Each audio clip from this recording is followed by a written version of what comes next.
morning. Grief, breathe, tears drop to the formula. See a broke heart, but it's worn in my sleeve. Never listened, I was warned in my teens, but I still skipped school, I was taught in the streets.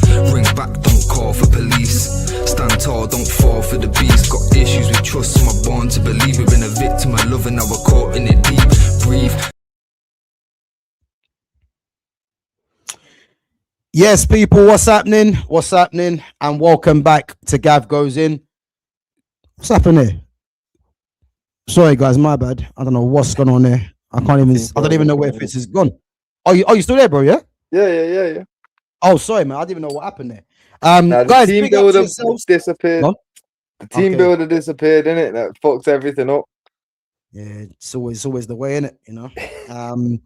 But yeah, guys, big up to yourselves. Big up to Lumi Rain. Big up each and every time.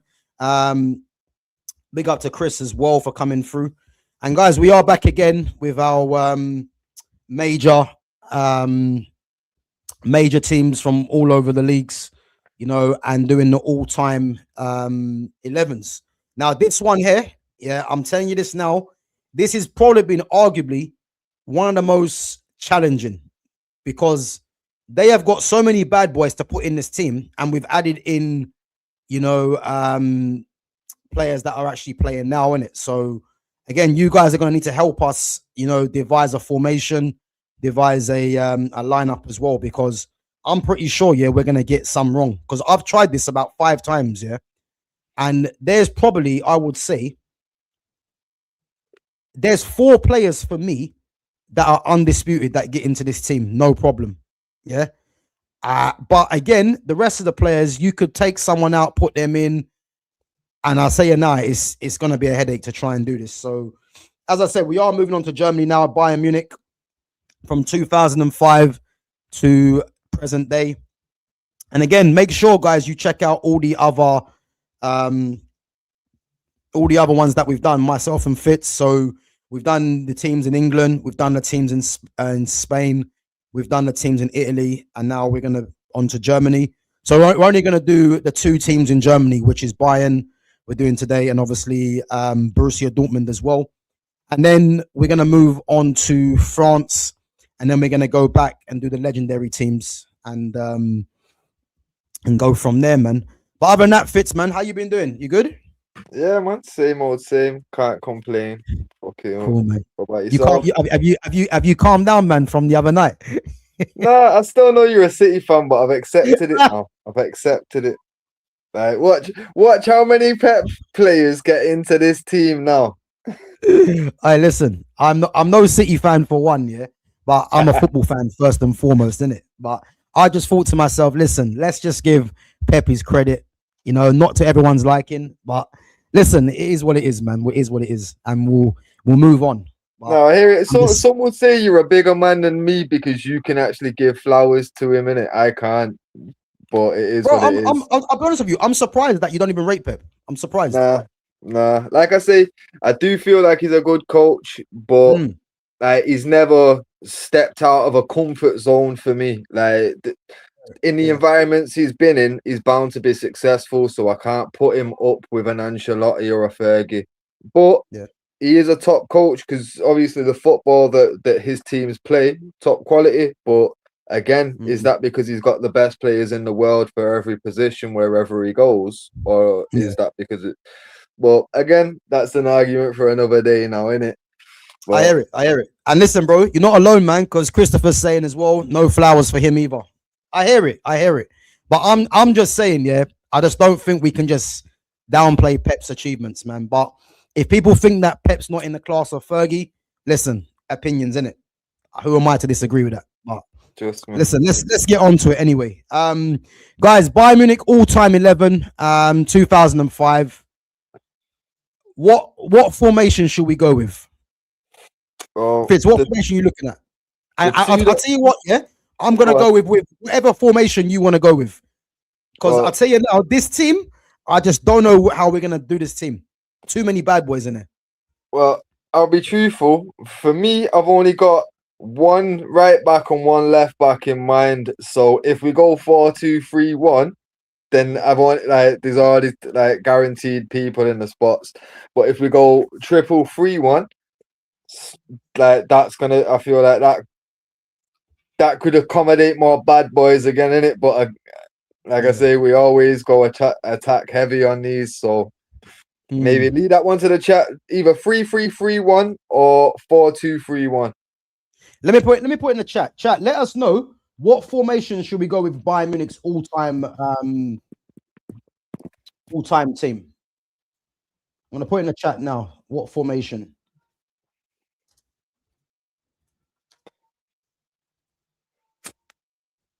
Guys, let us know what formation. And listen, Lumi, stop jumping the gun already. Stop jumping the gun. We will get to that. So 4-2-3-1. Anyone else want to go with a different formation?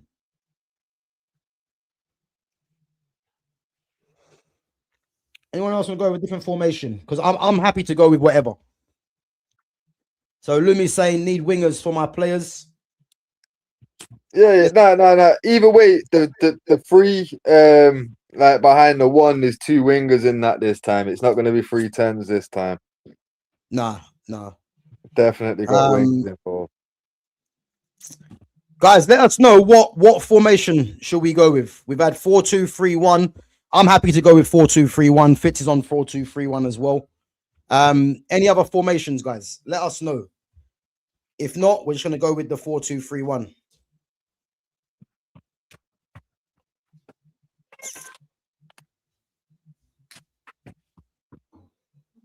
Yeah, Lumi's saying 4-2-3-1 as well. Cool. Yeah, let's go with the 4-2-3-1 then. I'm happy with that. But I'll tell you now, man, it's not going to be enjoyable doing this because there's too many players, man. Too many. Right, let's change this formation.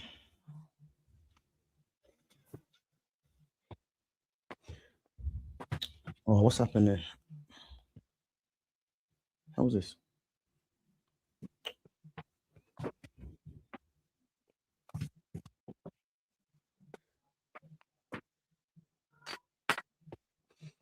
Right, so 4-2-3-1, yeah. Oh, what's that means?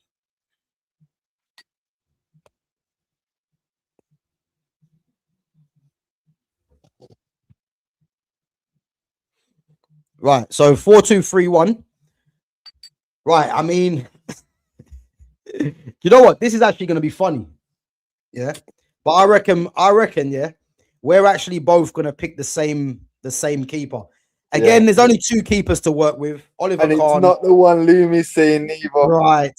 I'm glad you said that, yeah, because Oliver Kahn or Manuel Neuer. I mean, two top keepers. I think Manuel Neuer, yeah. Do you think at one point he was regarded as the best keeper in the world?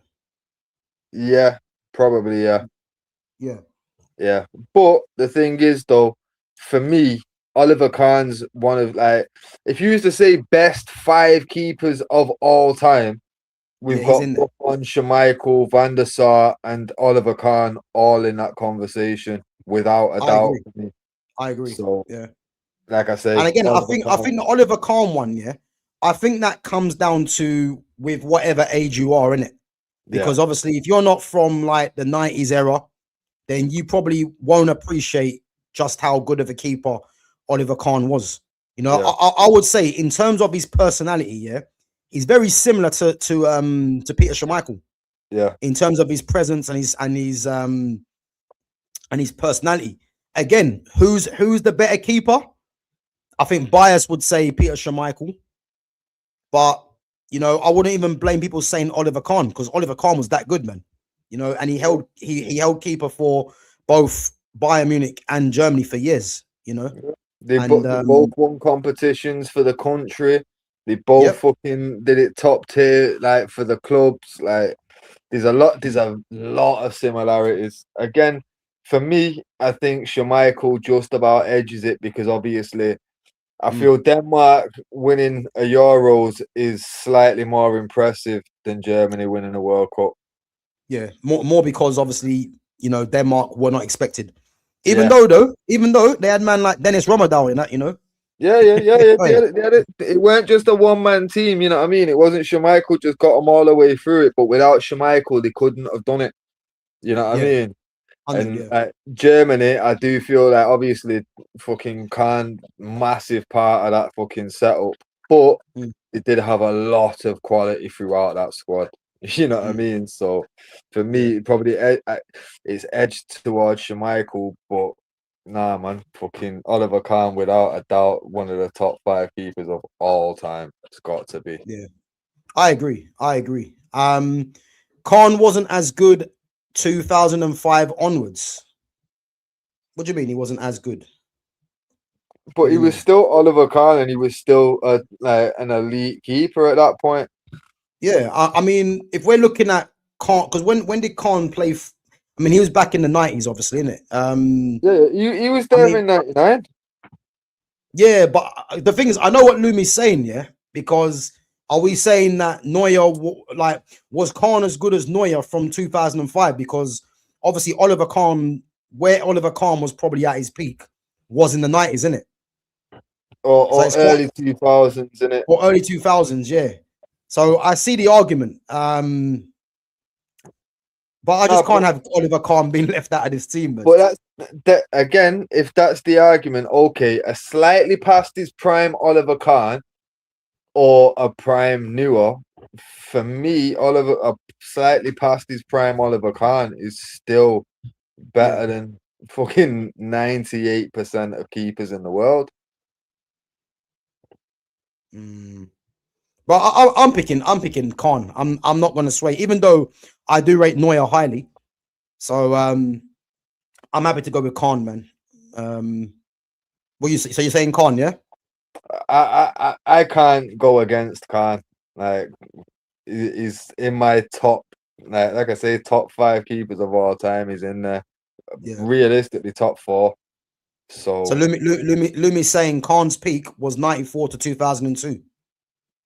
yeah, but that's what I'm Yeah, saying. So what we're to be talking fair, it probably was, but three yeah. years past his peak, which Mm. is like I say, one of the arguments I've seen Lumi throw in there about Neuer's 40 and going to the World Cup. All right, cool. Past his prime, no, in it. So what we talking about? Yeah. It's still it's the same argument for me. A slightly past his prime. So if his prime ended 02, that Mm. means that he was just on the decline after that. Bro, a declining Khan, considering how high he's dropping from. Nah, man, he's still better than most people in history. Mm. Yeah. Nah, Kahn has to be there, man. He has to be there. As good as Neuer is, but listen, let's go to a vote, innit? Obviously, we're both saying Kahn, Oliver Kahn. Guys, is there anyone else that thinks Neuer deserves a shout? Or And should to we be just go with Oliver Kahn? fair, Neuer, like fucking when he went to Bayern Munich, wasn't there a whole clause having to like when he got sold, basically fucking they had to be an agreement between Bayern ultras and I can't remember the other teams ultras though, but fucking Schalke. basically yeah. So basically, Schalke ultras had to agree that they weren't going to give him abuse anymore for being Yeah. abused Yeah, and that. I heard that. Yeah. And the Bayern ultras had to accept that we're gonna let him stay here. You get me? Mm.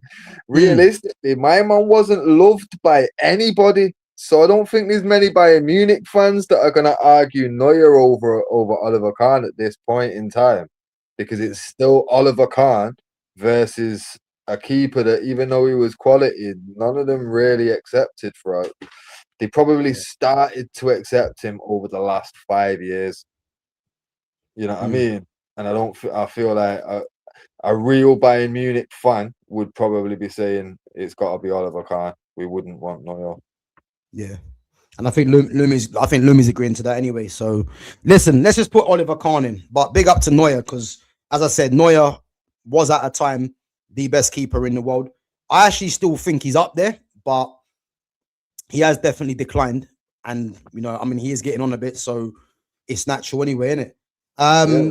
Lumi, put this in a Discord, yeah. So yeah, we'll definitely do something on that. But obviously, put some more information in the Discord, and yeah, we'll discuss that. Because things like this, we do enjoy doing this. So put that in the Discord. But yeah, let me put in Oliver Kahn.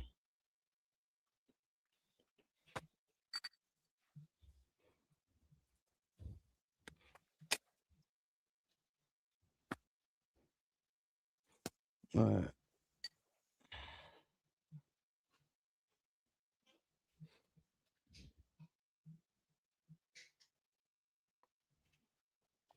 Right. So Oliver Kahn's in goal. Yeah. Now, I think in terms of the fullbacks, yeah, I think the fullbacks is the easiest part to pick. You know, and let's just go to right back and just get this out the way. Because the thing is, I put 3 players. I could have put Rafinha, but I didn't put him in there. But Willie Sagnol, Benjamin Pavard, and Philip Lahm, man. And I think Philip Lahm, for me, is one of the greatest fullbacks to play the game for me. And with Philip Lahm was a right-footed left back. For me, I hated seeing him play left back personally because I just like to see right-footed fullbacks and then left-footed fullbacks on that side, innit? But yeah, Philip Lahm for me, I think this is the easiest pick out of all of it, and he definitely goes in at right back. You got any problem with that, Fitz? Not a single one, but I do feel like we might have a difference of opinions for left back.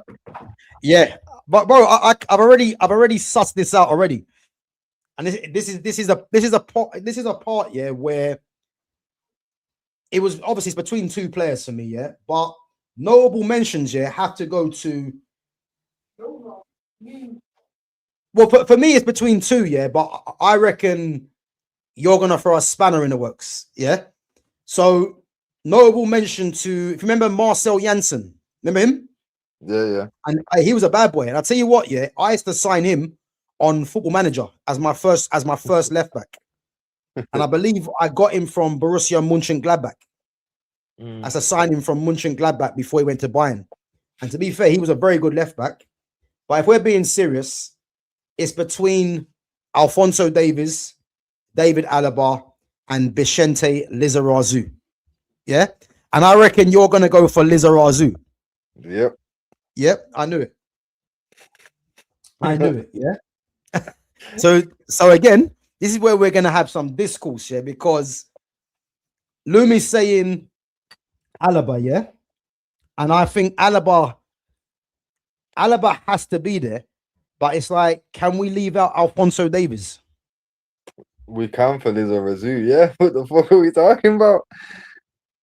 Okay, so if we're saying it's between 2 players, you're saying Lizarazu and Alaba. Yeah, and Lizarazu's a World Cup winner. Right on cue, Christopher. Big up. Oh, you know what? Yeah. Bro, but can we leave out Alaba? Really? Lizarazu was a bad boy. He was, but I don't know, man. Alaba was sick though. Obviously, Alaba was a midfielder as well. It's recency bias, that's all, bro. I'm telling you now, if Alaba was around the same time as Lizarazu, it would have been Lizarazu starting. I'm telling you now.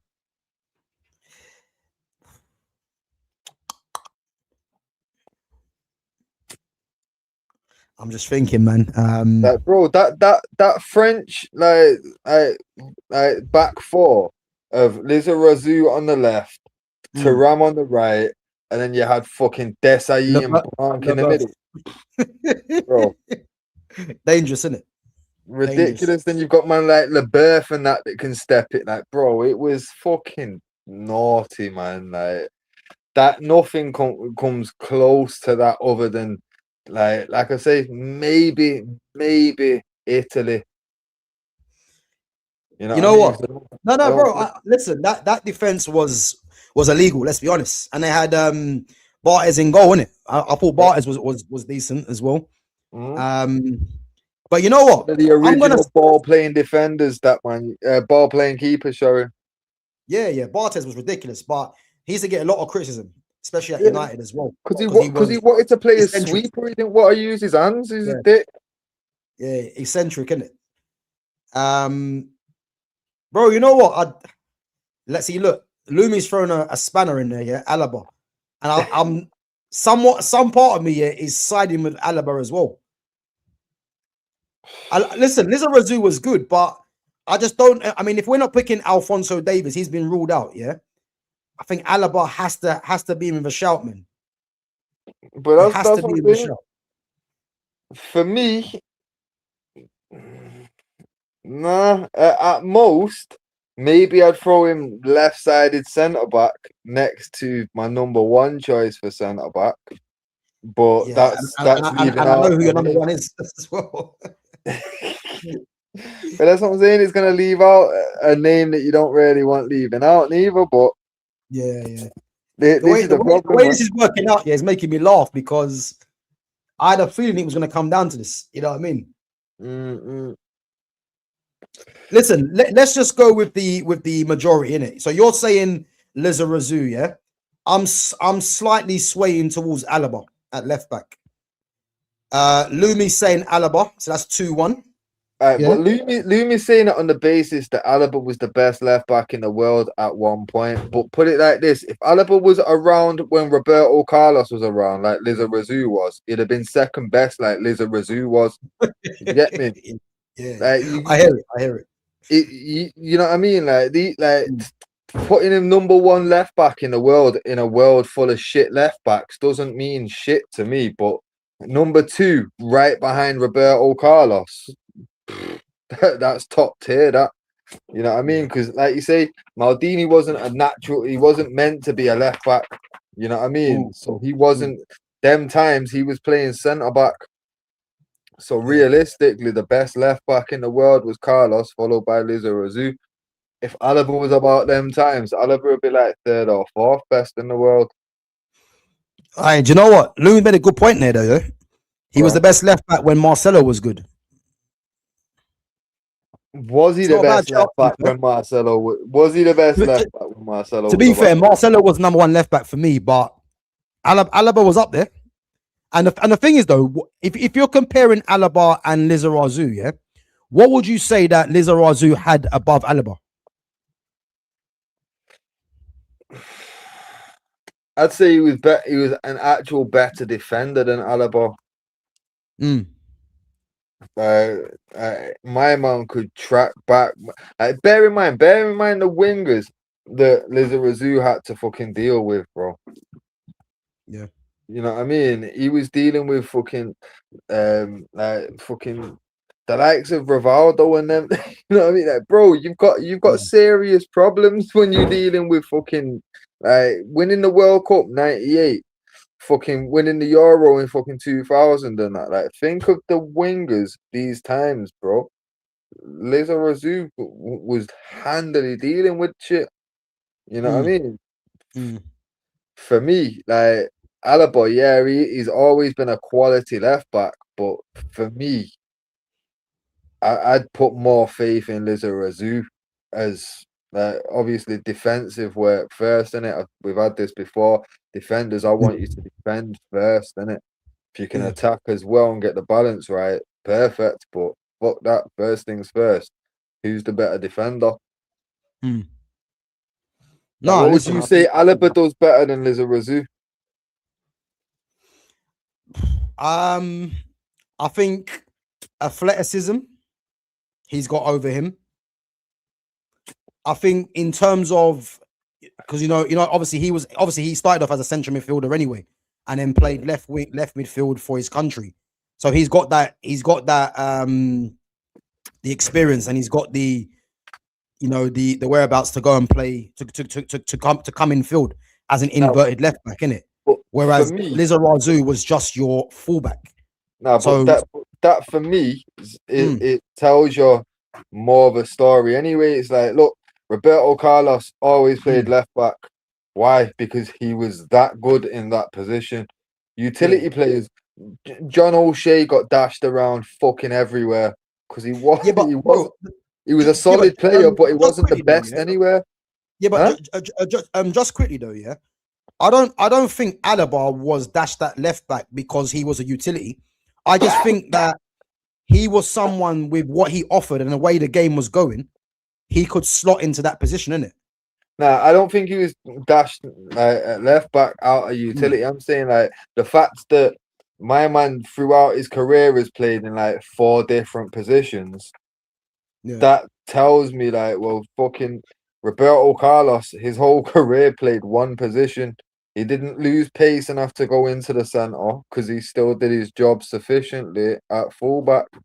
You know what I mean? Like, if a man's getting shifted around the field, for me, yeah, it shows versatility. But, bro, we're doing an all-time 11 where every player does their role fucking well because they've got real competition for place. You know what I mean? So, like, we're not gonna pick like a shit striker when you know for a fact they've got like 3 or 4 top tier strikers to choose from. We're not gonna go for Tell because we know there's actual class there to choose from.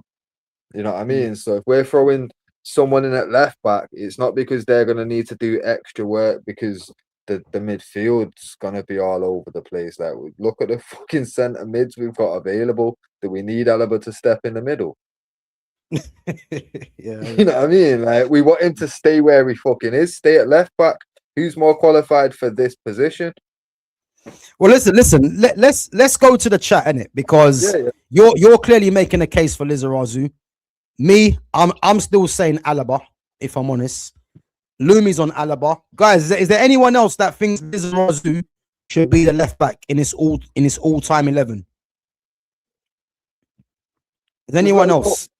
So, fucking Chris, you're my only hope, really, innit? If you come out and say Lizarazu, then I think right there we're it'll be a coin toss. Yeah, man. So, guys, what we saying? Lizarazu or Alaba? So it's 2-1 Alaba. So, Chris, you're the defining one, man, at the moment. Who you saying? Who you saying? Oh wait, I see Danny in the other chat still. Danny, you need to cast a vote in this for us, and so you two can be the deciding factor, innit? Is that from the phone? Yeah, I can't even see that chat. Yeah, no, I've got a phone up so I can see. I just can't message in it because I've not. I'm signed in on this phone that I'm on in it, so I can't message in the chat. But I can see Danny's. So what is there people chatting in the chat on the phone? Yeah, no. Well, there's only 2 people. There's Danny and it's ads.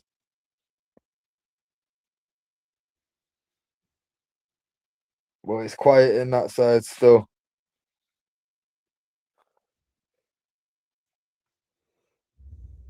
Yeah, Chris is saying Lizarazu because he won money with him. He's saying Lizarazu, yeah? Yeah. So we just need Danny or ads to fucking cast a vote on this one for us to be the tiebreaker. Guys, anyone just vote for left back, Lizarazu or David Alaba. Just pick one name and then we'll go with that player.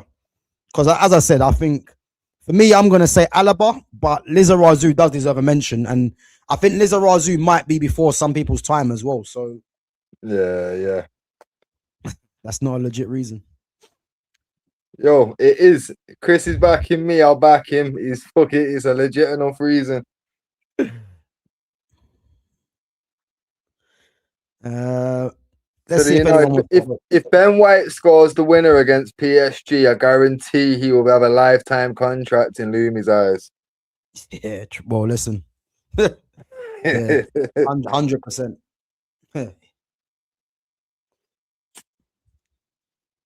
Who's this? Guys, anyone want to vote? No? Might have to be a You're gonna hide in the background.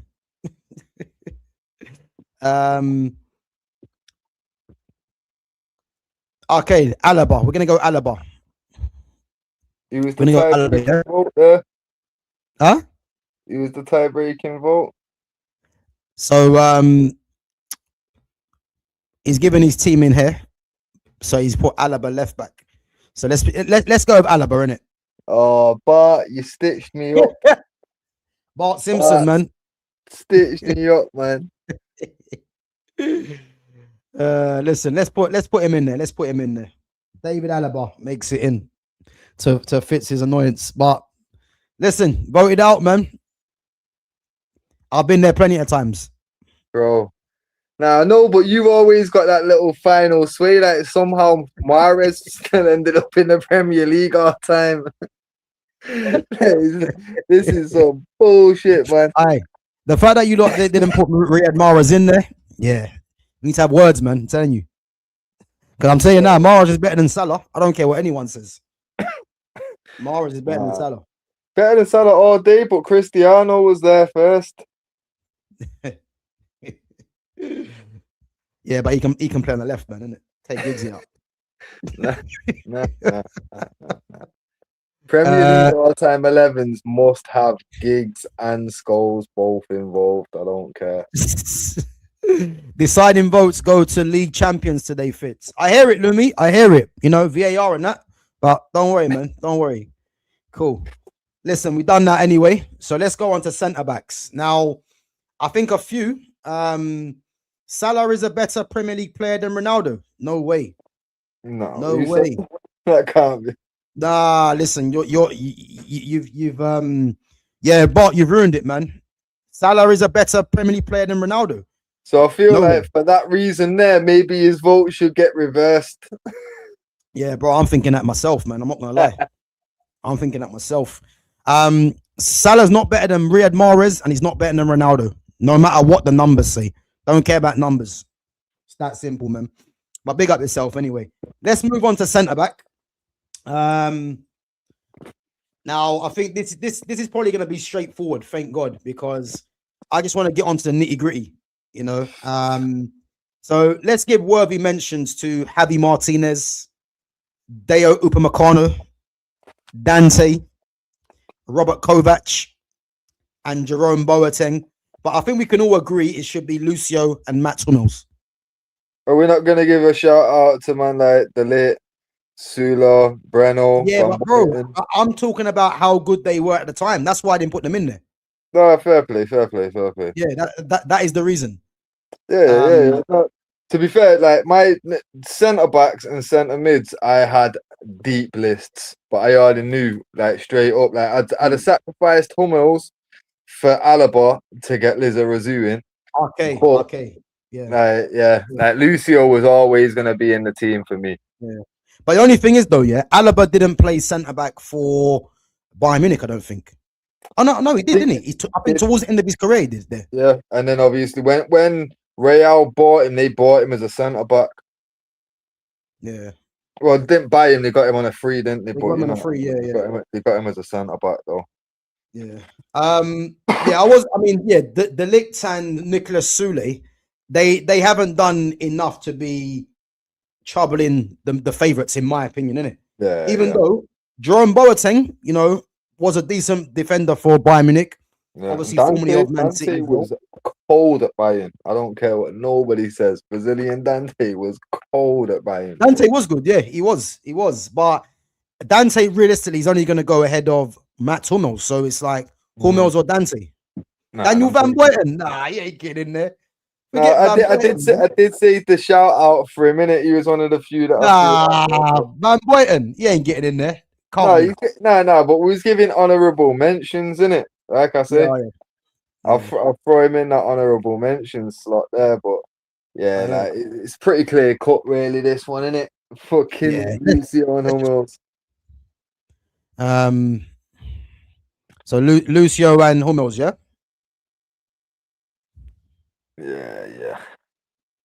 Yeah, I'm happy with that. Oh, he's got one of them names, isn't he, Lucio? Oh yeah, 1 second. What was it before? I think you said it before, wasn't it? It was like some magic. I'm never gonna remember that kind of name off the top. 1 sec. Lucio. Is that Ribeiro or something like that? No, it's Lucimar. That's the one. Lucimar Ferreira de Silva. Yeah, fuck that, man. Lucio, it is standard. At least them Brazilians know the trick by now, innit? Like, nah, fuck this. Just give them one name they can't fuck up. Where's Mats Hummels? He's not in there either. This game's taking the piss. Hummels has got to be there. He's not even in there. So it's fine. Because that Mats might be fucking short for fucking Martinez. Oh yeah, it might be that, innit? Let me. He's already there. Let me see. Right. No, let me just delete this. Oh no. One sec.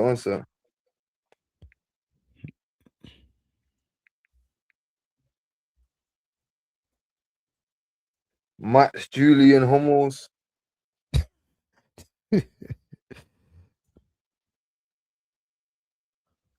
Nah, he's not even coming up. I don't know why this does this. Let me see. You know what? I'll just put his name in and just add him on there, innit? Yeah. Sometimes these players don't even come up, but to be fair, man, he was a very good defender. No pace. The things with Mats Hummels, yeah, he was like a John Terry. He was like a John Terry kind of defender, innit? You know, leader. You know, no pace, but good in the air. You know, but I think John Terry, in terms of his long range passing, was a lot better. But yeah, no, he was a very good defender, man, at Dortmund and at Bayern. And the funny thing is, he actually started off at Bayern Munich, went to Dortmund, and then went back to Bayern Munich. Yeah. Went Dortmund, made his name, and came back, innit? Yeah, man, it's crazy. Right, guys, listen. I'm not gonna lie, yeah. We've got the easy bit out the way. Now you see this now? I've been suffering a headache all day, man, with this because, bro, I just don't know. What the thing is, yeah, there is one midfielder for me that is in there, and I'll tell you now, I'm arguing with anyone if you don't want to put him in there. Yeah, I'm seeing some names in the chat. Yeah, listen, there's some wild names. Roque Santa Cruz. Yeah, he ain't getting in. I'll tell you that for free. Yeah. Schweinsteiger, Ballack. I'm gonna put it out there right now, yeah. And I would argue this with anyone. Thiago Alcantara goes straight in. It's Thiago Alcantara and someone else. I'm sorry. Fitz, you cool with that, yeah? Cool, man. I'll put him in.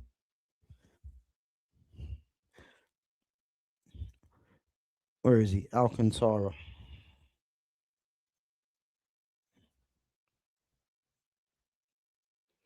You see this guy here, yeah? La Masia, come through at Barcelona. And the thing is with Thiago, yeah? The only reason he wasn't a regular for Barcelona back then. Nah, listen, Lumi, it's non-negotiable. I'm sorry. It's non-negotiable, this one. Listen, it's non-negotiable. You can do all you want to do. Champions this, VAR. Listen, it's non-negotiable, this one. He is in there easily. It's the easiest pick that I'm going to do. Because you see this guy here, yeah, in terms of ability and talent, modern day midfielder, Paul Pogba is the only one that I would say is above this guy in terms of the attributes. He was that good of a footballer, Thiago Alcantara. Listen, Mario Götze was one of my favorite players, but Götze doesn't get into this team. We'll discuss Dortmund next week. But Fitz, what are you saying about Thiago Alcantara? Because I think literally, yeah, in terms of, as I say, that era, him and Paul Pogba were the two best midfielders in the world for me. No, to be fair, I wouldn't like my personal first choice in this team was gonna be Ballack, in this midfield anyway. But fucking obviously, the second spot was gonna come down to three players in it: Cruz, yeah, Schweinsteiger, and Thiago. So you're saying, so basically you're saying anyone besides Ballack, basically. Basically, yeah. Okay. So this is where. But this is what I'm saying. Don't forget before you like just lock in a man, like bro, Ballack, Hargreaves, Schweinsteiger, Van Bommel, Cruz, Thiago, Kimmich, Xabi Alonso, Vidal. Yep. Bro, come on, bro. Bro, I hear it. Yeah, but I've already told you, bro. When it comes to Thiago Alcantara, it's non-negotiable. It's non-negotiable. We can discuss all the others, yeah. But this brother has to get in there. I don't care what anyone says. He has to get in there. That guy was that talented. He had to be in there. So listen, we can. He's already in the team. Like, there's nothing I can do about this. So I'm just. Hey, listen. I know you. I know you think he should be in there as well. So listen, let's put that to bed. He can't be at this team. Here's the thing. Here's the thing. Yeah, genuinely, Ballack, Schweinsteiger, Cruz, Thiago, all of them need to be in there. But then, even saying that, you're like, well, how do you leave out like a Xabi Alonso or Kimmich? Even Owen Hargreaves, you know what I mean? The only thing that slowed Owen Hargreaves down was fucking injuries. You know what I mean? But he was quality midfielder. But fucking hell, just to be like, yeah, nah. Out of that list of all them bad boys there, to just say there's one straight in there. Like even Ballack, I'm here to argue about if you know what I mean. Like, but fucking hell. But I can't complain. I can't complain because having any of them four that I've just reeled off there, two of those four, how can anyone complain? You know what I mean? Like, so again, yeah. Do you think it's safe to say, that we're gonna rule out Joshua Kimmich? Yeah, and Vidal. And Arturo Vidal, yeah. We're gonna rule out Owen Hargreaves.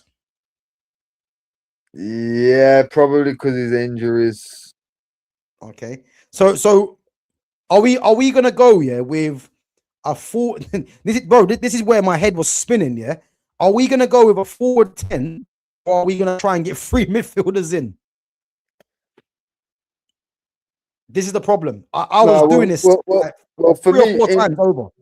In this team, like literally, like the only place that's left for discussion in my eyes is this midfield.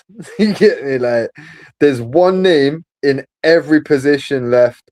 There's 2 in the middle for the 10, but one's just an honourable mention, to be totally honest, because the other one's not missing. All right, cool. So, all right, let me get rid of the definitely players. A 10. Right? We're definitely going to bang a 10. So it's realistically, I'd go a centre mid to pair with Thiago. So you're putting a 10 in there? Yeah, like the 10's going behind the striker, isn't it? I'm trying to think who you're thinking then, because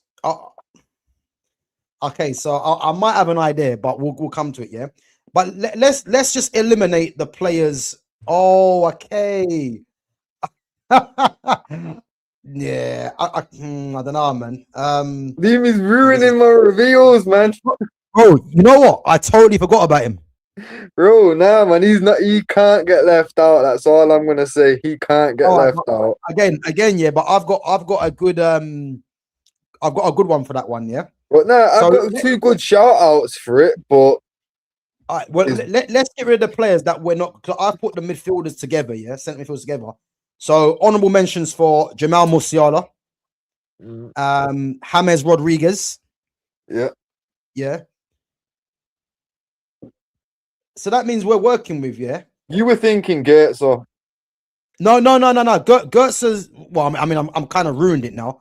Goetze's not in this one because Goetze didn't have a great time at Bayern. He should never left them to go. He should never left Dortmund to go Bayern. But he'll be figuring the Dortmund team, yeah. But we're working with Ballack, Schweinsteiger, Tony Cruz, Muller, and Xabi Alonso, yeah. Yeah. This is a headache, man. Okay, so this is what I'm gonna say, yeah. Harry Kane or Thomas Muller? What, in the 10? Yeah. Well, for me, Kane's not in this team. I knew it. Hey, Carsten Janker.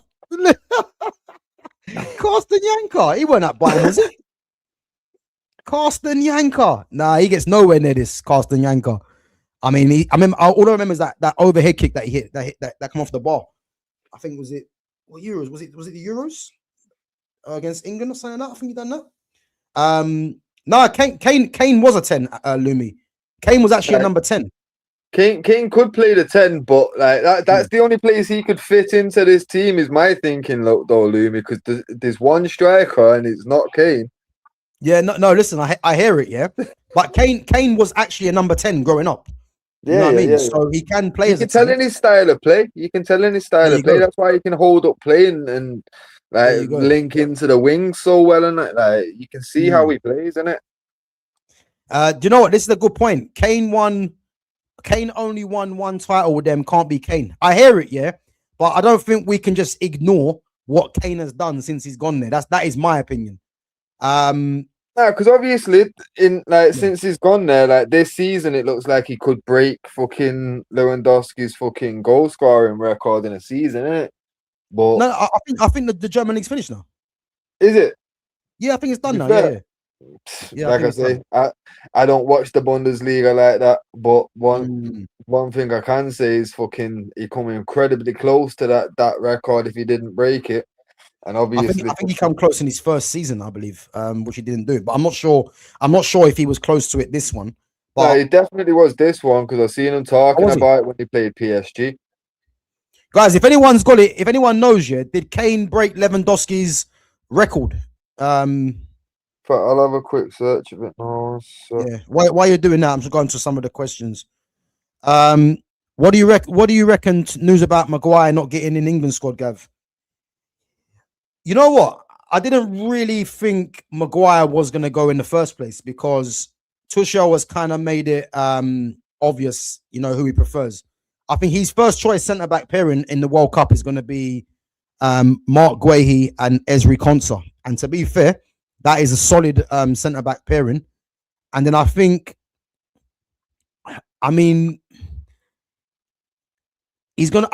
he probably takes Dan Burn as well. Someone that can play centre back and left back. Oh, look, Ronaldo won the Saudi Pro League. He won the Saudi Pro League. But I reckon that was a bit of a setup, innit? But yeah, I think Kane broke that record, by the way. He broke it, yeah? Yeah. Okay. Big up Harry Kane, man. That guy's a monster. But yeah, listen, I think I think Harry Maguire not going, it's not really a surprise. The only reason I thought Maguire might have gone is his experience and the fact that, when push comes to shove, they might want to chuck long balls into the box and try and use his aerial ability in it. But again, he's not been chosen. Ivan Toney's in there. Levi Colwell has not been included as well, which ain't a surprise. But again, I don't know why it's coming out now, because didn't they say that they're going to announce it tomorrow?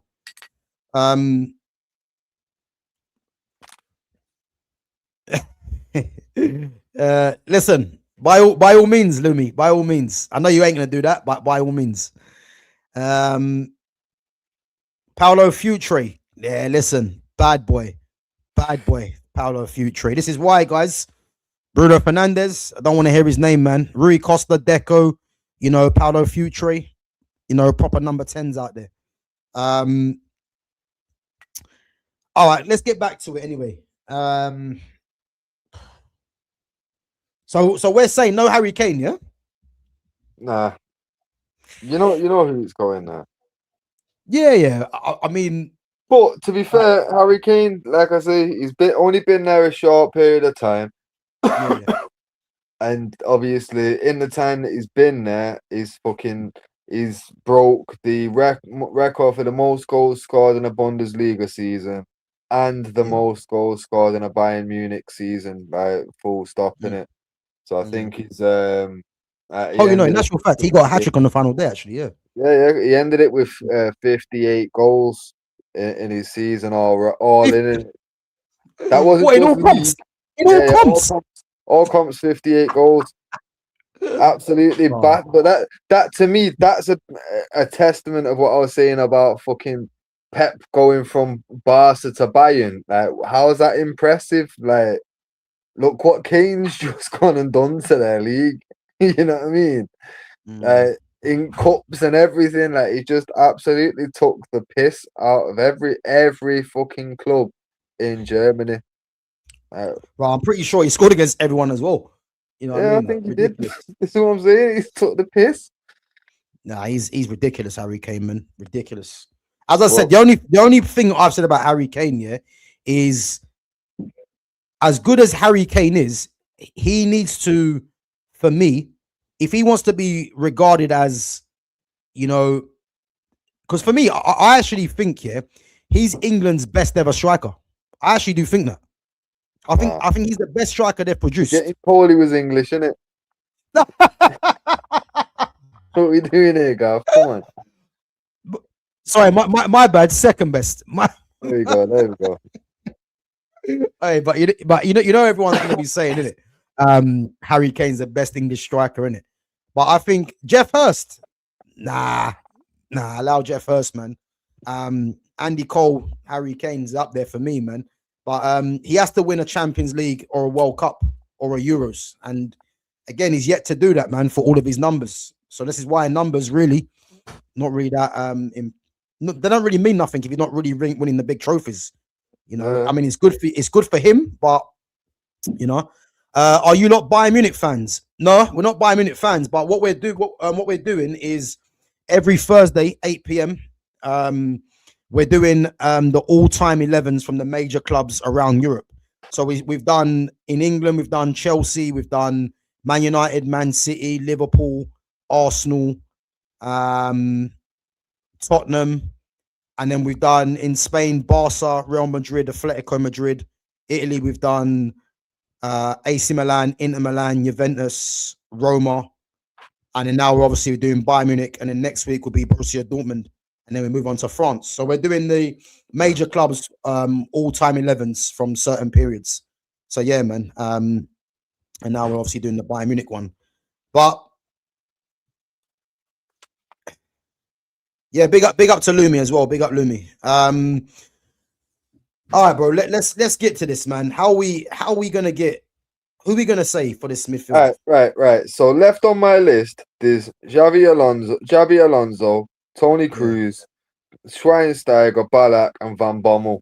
Go 1 for 1 and just eliminate. Sorry, Van Bommel. Yeah, but that's what I'm saying. He shouldn't have been. He was an honourable mention. He shouldn't be. Everyone else has been scratched out. So I've got Xabi Alonso, Cruz, Schweinsteiger, Ballack.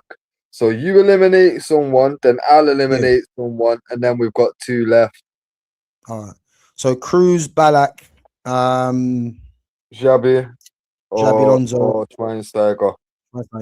All right. What I'm gonna do? This might surprise people. Yeah. I'm gonna eliminate Tony Cruz, and I'll tell you why.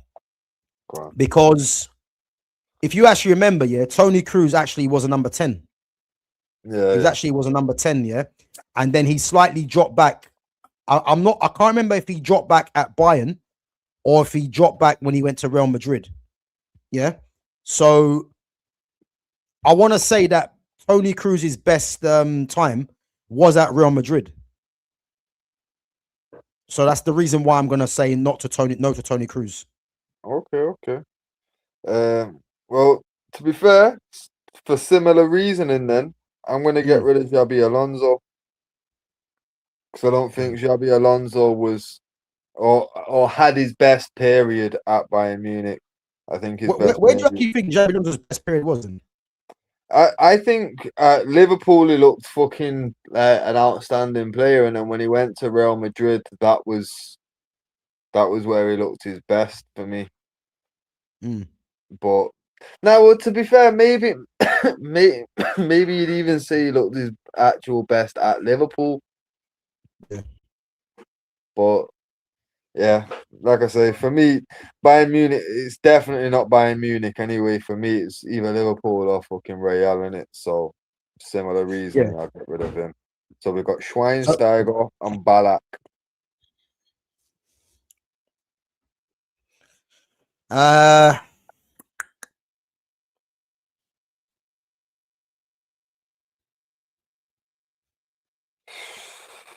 This one's difficult. Schweinsteiger or Ballack. Should we rule out Ballack because he come from Bayer Leverkusen? I was thinking he was going to say because he went to Chelsea, and obviously Schweinsteiger that United. Well. Yeah, but I don't know. Ballack, you know what? I'm gonna say I'm gonna choose Ballack. To be fair, like even with the United bias, I'm still leaning towards Ballack myself. Yeah, you know why? Yeah, back in the manager days, man, he used to destroy me. Like that guy. Yeah, He's deadly for midfield, man. So yeah, Ballack was naughty, man. Guys, we're gonna go with Ballack, yeah, Ballack and Thiago Alcantara. Is there anyone in the chat that wants to disagree? Yeah, Owen Hargreaves is very good, but this midfield was tough. As I said, I had about 4 or 5 different teams, but it's non-negotiable for me with Thiago Alcantara. I'll tell you that for free. So yeah, Ballack for me. Anyone else think that it should be someone else other than Ballack? Schweinsteiger was better. Hassan Salihamidzic. Nah, he's not getting in this team. No way. Neither is Hamid Altintop either. So let's rule them guys out. They're not getting in this. Schweinsteiger was better than Ballack, you know. It's not a bad shout, to be fair. So what you're saying then? You're saying that Schweinsteiger should be in this? No. But yo. Same guy said you're not seeing Teddy Sheringham striking for England. Come on now. Yeah, there's levels to this. Can't be so wild, man. There's levels to this, isn't it? There's levels. Yeah, I'm gonna say Ballack, bro. I'm gonna say Ballack. I mean, there's nothing in it really, but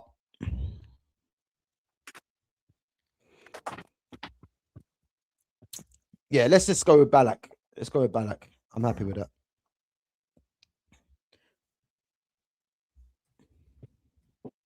I think a lot of these players as well, man, are often forgot about, innit?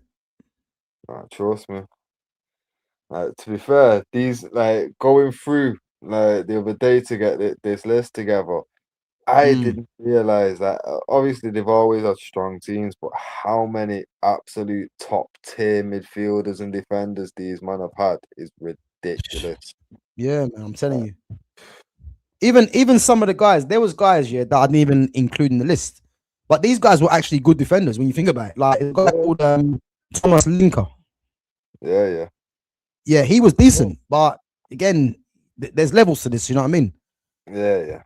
There's levels to this, but you know what? Yeah, I know we're gonna put Thomas Muller in at number 10. Yeah, but one thing I want to say is Thomas Muller was not my type of player. I used to hate watching him play. He looked ugly on the eye. But the one thing with Thomas Muller, was that he was smart for one. I mean, more or less an ever present for Bayern Munich as well. Champions League winner, World Cup winner. And he's one of them players, that he would pop up in moments when you need him to, innit? But I want to reiterate, he was not my type of player, but I'm happy to ignore that and put him in there, No, 100, I'm not going to lie.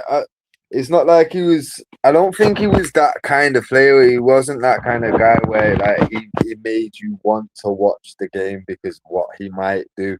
It was more a case of, it's almost like, you see the stereotype with German things, like German cars and everything's efficient from Germany, innit? It's almost like he is the embodiment of that stereotype. He was just so efficient, you know what I mean? He did his job well, but it's like watching a machine work. It's not interesting to watch, but it'll get the job fucking done, innit? So for me, but what he did at Bayern, the legacy that he left there, fucking he can't get left out of this, innit? Obviously, as a 10, I'd much rather have a fucking Raquel Maida. You know what I mean? I'd prefer to watch that kind of 10 all day. But I think Thomas Muller is very much like Philip Lahm, innit? These guys were like stalwarts of the club, innit? Yeah. You can't leave these man out. You know what I mean? These man are. It's like us putting together United one and leaving out Scholes. You can't more or less, do it. You know what I mean? It depend pretty much any era that we're gonna focus these kind of fucking teams on or in. You can't leave Scholes out unless it's after his retirement because he was that key to the team, and that's Muller, innit? Yeah, no, 100%, man. He just wasn't my type of player, man. I'll be honest. But Yeah, he was reliable, man. That's what I will tell you. yeah. Um, yeah, that's what I will tell you, man. Teddy Sheringham was a great footballer. Yeah, he was. He was a very good footballer. But um, yeah, listen, and Andy Cole, Kane, But no, but this is was the he that thing, level? though. Players like Teddy Sheringham and Alan Shearer, yeah, they were great strikers, but when they were afforded every single opportunity, Mm, despite not winning and falling short in many competitions and still sticking with this same partnership for England, it wasn't the one, clearly, because our golden generation did fuck all. Our golden generation reached the fucking yeah, quarter final occasionally, you know what I mean? And maybe that's because we had guys like Teddy Sheringham constantly getting caps instead of giving it to a Matt Letizia or an Andy Cole. You know what I mean? Like, yeah, I'm not a fan. I'm not a fan. I grew up a United fan. He was he was there throughout my childhood. You know what I mean? mm, Never yeah. really liked him, and then years later found out it's because he's a cunt. You know what I mean? Like really, Who's really, Teddy Sheringham? yeah. Like Teddy Sheringham's actually a twat. You know what I mean? Like Bro, when listen. you hear the stories Yeah, and everything, you're like, yeah, he's an absolute dick. But yeah, that's yeah. why as a kid he probably didn't like connect with me because I could sense. Mm, I remember one time, like, because you occasionally around Manchester, you will see the old player getting about in it. And back in the yeah. day, I remember seeing him in his red Ferrari in it at the traffic lights.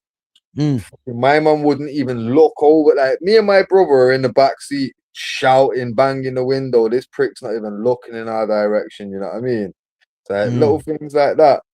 Nah, I can't rate him too highly. What he did on a football pitch was decent, but yeah, I'm not gonna rant and rave and talk like he's the best thing that ever fucking England ever produced because nowhere close. yeah. And for the role that No, he bro, I played, hear it, man. I can think of 10 better players for the role he played. Like, yeah, he was more of the 10 out of the two strikers. All right, Yeah. cool. Matt Letizia, why the fuck's he only got like 15 caps or some shit? It's a disgrace. Mm. You know what I mean? Yeah, no, I agree. And even like obviously when I was back in the academy at Tottenham, obviously he was in the first team, and I met him a couple of times. And even when you go and kind of try, not even speak to him or have some sort of rapport, you can tell he's one of them guys that just wasn't interested in it. You know what I'm Yeah, trying to say? And obviously his son was a year younger than me, I think, as well. And obviously I remember when his son actually first came in. And the funny thing is, his son was actually all right. You know what I mean? Like totally different personality to his dad, really. But yeah, him, I would say him and Peter Schmeichel, yeah, two of the worst people I've in terms of footballers that I've met, like in terms of just rudeness. You know what I mean? But yeah. these are some of the things that you know, yeah, people probably not aware of in it because I think they get too caught up with the player What in they, it. But yeah, what they've seen on TV and stuff. But that's the yeah, thing, like where when you mm, do like bump into people, like I say, we used to like my mum used to work in a restaurant in Trafford Centre, and I'd be forced to either go and work with my dad on a weekend or go and sit at the work where she worked in it. So I'd be mm, there all day. Bro, you'd see David Beckham just cutting about early hours of the morning with a fucking school cap on, just making his way to and from places, just getting bits and pieces. Proper down to earth. As soon as he got with his wife, bro, they were getting about with like they got red coats in it, like mad security. yeah, Bro, he come getting about with like 50 red coats around him. It was like you could tell which one was the dickhead in that relationship because Bex was sound before that, you know what I mean? But then mm, obviously, anytime he was out with her, fucking a million red coats and all that shit, it's like, oh, it's attention grabbing in it. But you can 100, see what was what in it. So everyone was like, yeah, Bex is all right. But everyone could just see like he was in the palm of her hand in it. Nah, Beckham was bro. As I said, man, like story that I've told people before, man. I met Beckham before Beckham was Beckham, innit? Yeah. And one of the things that I'll never forget, man, is as I said, when I went to play against obviously United's academy, like I happened to be my parents, and we went to McDonald's around the corner, and Beckham just pulled up, bro. And this is when Beckham was Preston Beckham. Yeah, You know what I'm trying to say? And bro, I remember he pulled up in some black, I don't know what car it was, yeah, but it was just some normal black car, man. And I tell you now, one of the most nicest people, man. Like literally just went over to him, had a conversation for like 5 minutes, and like you'd have been like you've been speaking to him forever. You know what I mean? And that was before Beckham got big, man. So yeah, anyone that says Beckham's not a nice guy, man, trust me, he's a proper nice guy when I met him, in comparison to buddy Schmeichel and these other guys. You know what I mean? Exactly. So, and that's the thing, like you do bump into people and stuff, like, bro, Andy Cole. I bumped into Andy Cole, yeah. So I'm on my way back from London. Me and my brethren had just done a show in London, but it coincided with, I think we just won a Carabao Cup that same day. Yeah, so we watched the match and then done the show, and then after the show we've jumped on a cheap coach to get back. Fell asleep, and I've woke up because I fell asleep, but I'm leaning out of my chair. Someone's walked past and nudged me in it, so I've woke up. I've gone, fuck it, I'm gonna go for a piss. I've walked in. As I'm walking into the service station toilet, Andrew Cole's walked past me, bro. I lost all composure. I fanboyed out like a bitch, innit? I was like, Andy, my man just blanked me like, who the fuck you calling Andy? So Mr. Cole, he's turned around as soon as I give him the respect. He's turned around. I'm like, sorry, I felt like I've grown up with you though, innit? So calling you Andy, I didn't mean disrespect. I'm waffling on for about 3 minutes explaining that I've named my son after him and everything. My man's just stood there like he was like 3 in the morning, bro. You get me? But my man's humoured me still, you get me? Entertained it, shook my hand, took a little selfie and that. I'm like, yo, fucking mind was blown, bro. But when I actually got back on the coach and it's all hit me how I acted, I'm like, I'm surprised he didn't walk off and call security, you know, like that was mad. Like, my man's a proper good brother to be, you know what I mean? Like, I know how I would have handled that situation and it wouldn't have been the same, innit? Like, but yeah, man. The thing is though, you know what it is? I don't really understand people that get fascinated, like, because these guys are just human beings like you, innit? But I think a lot of people get fascinated because of, you know, who they are, innit? I mean, with me personally, if I was to see any of them, there's no chance of me, you know, just getting excited because it's Andy Cole, whoever, innit? Because these guys are just human beings, innit? And then sometimes they'll actually shock you with their response.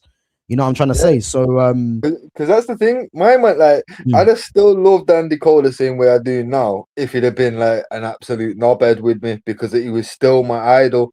The reason that I fanboyed out like that was because, bro, out of like pretty much every shirt that I had, because I got 2 shirts a season, fucking every fucking season, you know what I mean? And they all had names on until I got like 14, 15.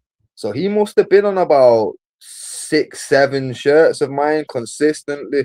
You know what I mean? Like my number one guy, like after Cantona retired, he was on pretty much both shirts. You know what I mean? Because before Cantona, it was I'd have one with Cole and one with Cantona in it. Yeah. Bro, fucking obviously, most people though, when I've bumped into people like Gary Neville, I walked past Gary Neville like multiple times. You know what I mean? I don't even flinch at that cunt, but Andy Cole was a different kettle of fish though, bro. It's because it's someone that you admire, innit? You know what I mean? Yeah, bro. It's like if I'd have seen, the day I bump into Eric Cantona, if that ever happens, I'm going to melt. Like, I'm going to be the cringiest motherfucker on earth. Like, you are God. You know what I mean? But it is what it is, innit? But I'll own it though. I'll own it. I'll just, you know what I mean? But fucking, like I say, a lot of players that you do fucking coming into like cross paths with or interact with, you do find a lot of them are dickheads, you know. A lot of them are dickheads. Like even Sol Campbell's a dick, you know. Like a grade A dickhead. Like when he was manager at Macclesfield, obviously our kid would come check for us and that, he'd be like, yeah. He's a dick. I can't stand him. Like, what's Andy Cole like? Because at this point I'd not met him in it. Like, bro, He works for the strikers. I'm a left back. Leave me the fuck alone, man. Manager's a knobhead. What do you want from me? I'm like, oh, bro, you working with Sol Campbell? Why are you crying? Like, bro, he's a dick. He's a dick. You can't talk to him at all. Like, right. Yeah, but the thing is, even when you see Campbell speak on TV, man, he's very robotic. Isn't it? You know what I mean? Yeah. You know what I mean? But what about Paul Ince? You met him? Yeah, I've met Paul Ince a couple of times. Paul Ince is actually originally from where I used to live back in the day. Yeah, listen, I'm not really a fan of Paul Ince, I'll be honest, man. Yeah, he's when it comes to football, man, nah, not for me, man. As a player, bad boy player, but how he sees football, yeah, not really to my liking, man. I'll be honest. Giovanni Elba. Listen, now we're talking. You see this guy here? You see Brazil, yeah? They produce some bad boys, and this guy here, he was the original bad boy for Bayern Munich, man. He was cold, Giovanni Elba. Like that was the days, yeah. I used to watch Bayern Munich when Elba was the striker, man, and they had Zé Roberto and that as well. They had some top players, man. As I said, when I see players now in this era, I just can't get excited unless you're really, really a top player. And this is why, you know, people might think I'm critical of certain players, yeah. It's because when I've seen some players that weren't even regarded as top level, the way they talk about some of these players, you need to go back and watch some of these guys, man. Because you see this guy, Giovanni Elba? Imagine if he was in this era of football right now. Yeah. Imagine if he was in this era of football right now. That's all I'm gonna say. You know, is he gonna get the numbers of some of the guys now? Probably not. You know, but this guy was ridiculous, man. Ridiculous striker. I think he would, you know. That's one thing that I seen a clip the other day. I even put it in the Discord, in it, the Andy Cole and Dwight York talking about if they were playing now. And they what they touched on, I know like a lot of man talk about fitness and whatever, but yo, these man used to get kicked the shit out of on a weekly basis. Nowadays, that's a red card. These like a man like Andy Cole would fly in the modern game, bro. Like it'd be ridiculous. Man, teams would be down to 7 men by the fucking second half. Like they'd have to figure out a different way of dealing with him. You know what I mean? Because bear in mind, the man was never at 23 offsides in his whole career. Like my man knew how to time his run. Yeah, defenders would be panicked, bro. Like I said, you can put a Kevin Phillips in today's game, and he will be better than Erling Haaland. Bro, Kevin Phillips was underrated, man. He was a bad boy, bro. 30 goals in a season at fucking Sunderland. I'm telling you, bro. Him and now Quinn and Phillips, you know. Bro, bad boy partnership. But that's what I'm saying. Put them man in the modern game now and watch the numbers that partnership would do. Oh my days. And that's Niall Quinn and Kevin Phillips. I'm telling you. Bro, let's get back onto we got 3 positions, yeah. Go on. Listen, let's just give the honorable mentions, yeah, because they had some bad boys out wide, yeah. Mehmet Scholl was cold, yeah, he was cold. Yeah. Sebastian Deisler, yeah. When I used to be Germany on the Pro Evos, yeah, Deisler on that right hand side, yeah, he was dangerous, technical. He wasn't that quick, yeah. But he's passing and he's shooting. Yeah, he was ridiculous, man. Sebastian Deisler, he was good. Zé Roberto, man. Do you know what? I actually feel guilty. Zé Roberto, he might not get in. He's not getting in. But I don't really know how. Well, I do, but he might not get in. Zé Roberto, he was a bad boy, yeah. Michael Elise, I put him in there because for me, he's one of the best players in the world right now and deserves a shout. Kingsley Coman, Sadio Mane, Leroy Sané, Serge Gnabry, and Luis Diaz, yeah. But I think we're all in agreement that the 2 players out wide is robbery. Robbery. And they were an absolute robbery together, you know. These 2 here, and the thing is as well with Frank Ribéry, yeah. Ribéry was actually a number 10. And the first time I became aware of Ribéry was when I think I've said this before, yeah. England were playing France under 21s, yeah. And bro, that France team, you know who was in that team? They had Ribéry, Benzema, Jeremy Menez, and I think Nasri might have been in there as well. Bro, that French team there was ridiculous. And that's when I first became aware of Benzema. And obviously Ribéry was playing as well. And Ribéry was playing as a number 10. He was playing just behind Benzema, I believe. And listen, did I ever see him become the left winger? I didn't really see that, but you know what it is? I think it's just obvious that these two come in there. And the only player I would say that might trouble them in the future is probably Elise. But then again, the level's high in it. And Elise has to be doing it, you would say, for another 2-3 years straight, taking Bayern Munich to winning Champions League, in my opinion, innit? But what do you reckon, bro? You reckon Ribéry and Robben? Definitely? Yeah. Like I say, all like the top half of this team, all them places, Muller with Ribéry on the wings, and then obviously the main man up front. That was the easiest part of this team. It was the defense and midfield that was going to be sticky for me. Everything else was pretty clear cut. I hear it. Because it's like, even though there's options in the 10 on wings, like it's obvious who to go for. But like in centre mid, for example, there's so many where it's like you say Ballack, Schweinsteiger, it come down to in the end, it's like, well, fucking hell, they're both as good as each other, really, innit? It's that close. You can't really, no one's gonna complain either side, innit? But 100, you don't remember Marco Senna? Of course, man. Come on, Marco Senna. Yeah, listen, they don't make midfielders like that no more. I'm telling you. You see when they played, I swear it was fucking a Euros final, innit? My boy, I was sat on my boys, and his missus was pregnant, and fucking obviously he's like, yo, Senna's a rude boy name still. What do you think about, yo, my man's son's like 18 now or 17 now, Senna Rudy. Oh, you're lying. Swear down, he got named off that match because he even. Oh, the more I think about it, that name's actually quite a sick name, isn't it? Senna. Etienne Senna. But that's what I'm saying, bro. Because he was even like, because he was like, it's a rude boy name. So that's the full name now, Senna Rudy. You get me? Like, that's cold. That's cold. I hear it, man. I hear it. Stefan Effenberg. Yeah, listen, man. Germany have produced some bad boys. Karl-Heinz Rummenigge. Remember Karl-Heinz Riedler? He used to be he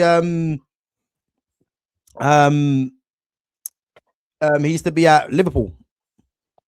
And Bayern Munich actually as well. So yeah, man. But yeah, Ribéry together, man. They were dangerous, absolutely dangerous.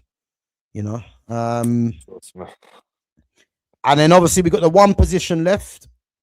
And guys, we will get on to the England talk in a minute. But we've got one position left. And again, it's just going to be honourable mentions. And I do think, that a lot of these players do deserve honourable mentions. So we've already said that Harry Kane's not getting in there. But honourable mentions to Mario Gomez, Lucas Podolski, Luca Toni. Yeah. Do you remember Paulo Guerrero? Yeah. Oi, Paulo Guerrero was a bad boy, to be fair. Peru. Roque Santa Cruz mentioned. Claudio Pizarro. Yeah. Mario Mandzukic. Yeah. I mean, I put Miroslav Klose in there, but the fact that Miroslav Klose holds the record over R9 for the most World Cup goals just doesn't sit right with me. That like football died that day. I'm telling you, it died, bro. Am I lying? It died, bro. How can the World Cup top goal scorer be Miroslav Klose? It doesn't feel right not being a Brazilian, innit? Bro, it doesn't feel right being Miroslav Klose. Like for me, it has to. I feel like it has to be a Brazilian striker. It can't be anyone else. Yeah, And someone just put the name in, yeah, and there's a reason why I left him to last, yeah. Roy Mackay, bro. You dickhead. Bro, you see this Roy Mackay, yeah? This Roy Mackay, yeah? Back in the day of Pro Evo, yeah? My boy used to be he was Bayern Munich, yeah, but before that he was Deportivo. Yeah. And Deportivo had Roy Mackay and Diego Tristan. And they had João Mina and they had Fran. Bro, I'll tell you what, yeah. He used to pack me with Roy Mackay. Like I thought it didn't make sense. It's like it just didn't make any sense. Every time I play against him, yeah, Roy Mackay just goals. He was unplayable. Man, Roy Mackay. And again, man, he deserves a mention because something's telling me, yeah, Roy Mackay should be in there. If I'm honest, bro, he was deadly, Roy Mackay, for Bayern and for Deportivo. And again, he didn't really play too much for Holland, but honorable mention, man, for Roy Mackay because he was absolutely deadly, man. But again, it's no surprise, man. Robert Lewandowski.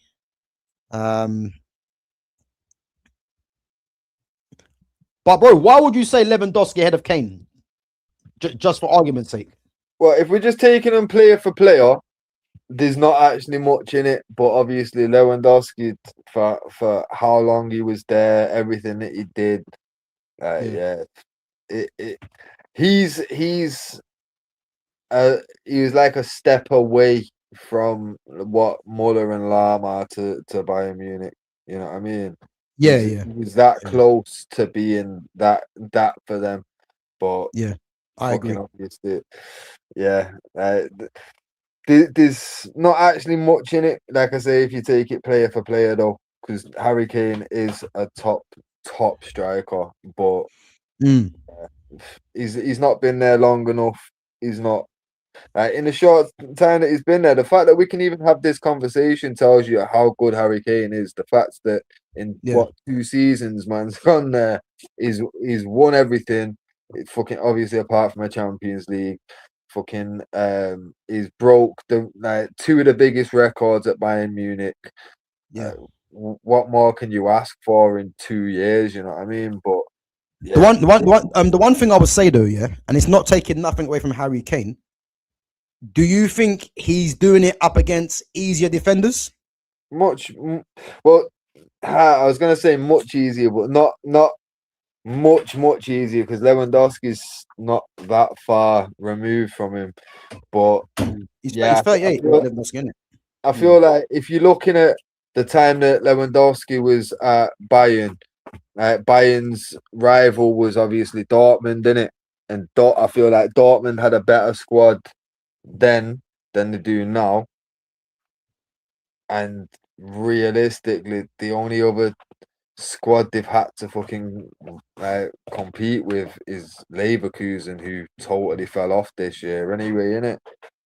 Yeah. So for obvious reason, though, innit? Yeah. So it's like, well, yeah, he's probably played against weaker teams and weaker sides, but not much weaker. It's just the difference in Dortmund, really, innit? Yeah. Yeah, I've got to say Lewandowski's probably done it against harder competition, but not head and shoulders clear of him, no. I hear it. Juan Capdevila, yeah, Villarreal left back, man. Yeah, to be fair, he wasn't that great, if I'm honest. But yeah, obviously same team as Senna, innit? But yeah, no, just going back to what we're saying. Yeah, I think Lewandowski for me, man. Again, I think very much in the Neuer mode. These guys at a point were the best strikers in the world. And if you remember, yeah, Lewandowski was in the era when you had Luis Suarez, Sergio Aguero, Karim Benzema, yeah? And you could arguably say when he was at Bayern Munich, he was number one. You could arguably say that, you know what I mean? Yeah. That's how good he was. And again, man, he's leaving Barcelona. You know, there's been talk about Man United. I don't see that happening, you know. If I'm Lewandowski, man, just go to Saudi and earn your money. You know what I mean? Or get your money, should I say? Um, but yeah, man, it's he's a top player, man. And again, Harry Kane, it's only because Harry Kane's been there what 2 seasons now. Yeah. If Harry Kane stays there another 3-4 years, and then we revisited this, Harry Kane could very well take that spot. You know what I mean? But again, that depends if he's doing what he's doing now, isn't it? Yeah. If he continues what he's doing right now for 3-4 more seasons, and obviously see what else he can win in that time frame, then he could very easily be in with the shout for the striker position. But as it stands right now, it's like Elise. It's too early for him to try and compete with Robin. You know what I mean? It's far. So it's unfortunate that they've only been there such a short period for these guys. But like I say, 5 years time, if these men have stayed there the whole time and consistently performed the way that they have done, there's an argument to be had for them, innit? But right now, it's too early, innit? Yeah. And big up, man. Football quality was better in 2000s, 100%, man. Like football now is poor. Like the only team really, that is keeping football alive in a way is PSG, really. You know, in terms of football that you want to see week in, week out. PSG they play a good brand of football. Barcelona will always play a good brand of football. Not to the level of what Pep had them doing or Enrique had them doing. City had notoriously played a good brand of football, but to be fair, Pep's gone with this pace and power for some reason. And I actually think the fact that Pep's gone with the pace and power, that's actually kind of taken the edge off of Man City for me. But yeah, no, I think definitely in the 2000s, man, football was ridiculous, man. It was enjoyable, you know. And I think I speak for myself, and I think Fitz will probably agree with this as well. Is there too many games that you actually enjoy, Fitz, now watching? Nah, like obviously you always if United play well, like for example, you'd say we enjoyed that Arsenal match, but really, did we? Compared to matches of the early 2000s and that, no, I didn't really enjoy it because the football's not the same anymore. You know what I mean? The quality is not there. So for me, I've said it a few times. Every decade you can say is worse than the last. Like the 20s is worse than the 10s. The 10s is worse than the 2000s. The 2000s was worse than the 90s. And to be fair, because I wasn't around for the 80s and 70s and that, I can't really say anymore. But from what I remember of when I was a kid in the 90s, I was hearing a lot of that talk about certain players from the 80s. Like I remember hearing a lot about that. McGrath, I think he was at Villa, fucking centre back at Villa, innit? Irish guy, but obviously I'm of Irish descent, so I'm gonna have fucking Irish people telling me that he's the best thing since sliced bread, innit? But fucking, I was hearing a lot about McGrath being no one's fucking near McGrath's level. You get me? I'm like, oh well, fucking hell. From the sounds of it, it's always been the case. Like the 80s was worse than the 70s, 70s worse than the 60s. Because if you keep going back far enough, like they make it seem like the Busby Bays were gods. You know what I mean? I can definitely say within my lifetime, no fucking it's just every 10 years it's just got worse. Bro, it has. And just this comment here, football didn't get worse, it evolved.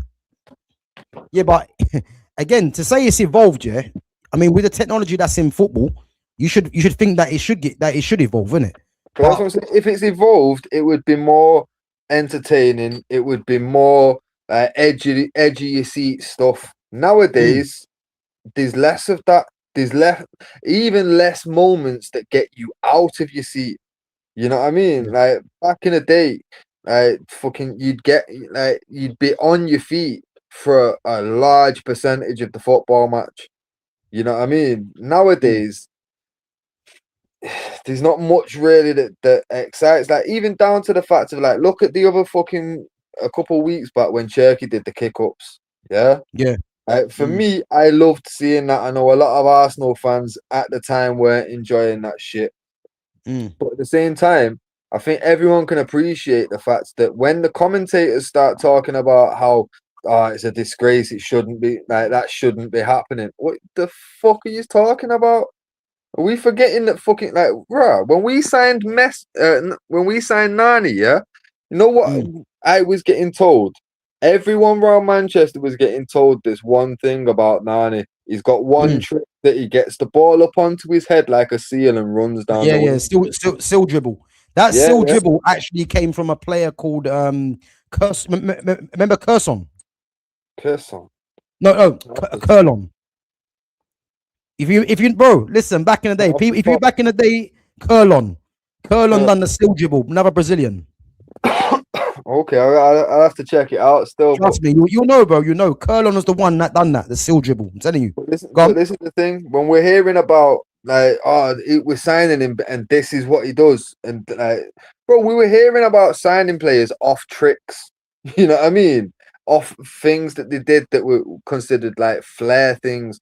Like nowadays, when someone's showing a little bit of fucking flair to his game, it's being distinguished, like extinguished straight away. Like they're trying to put out that flame. Don't let that happen. Don't let other players think that that's acceptable. We don't want that in the game. Why?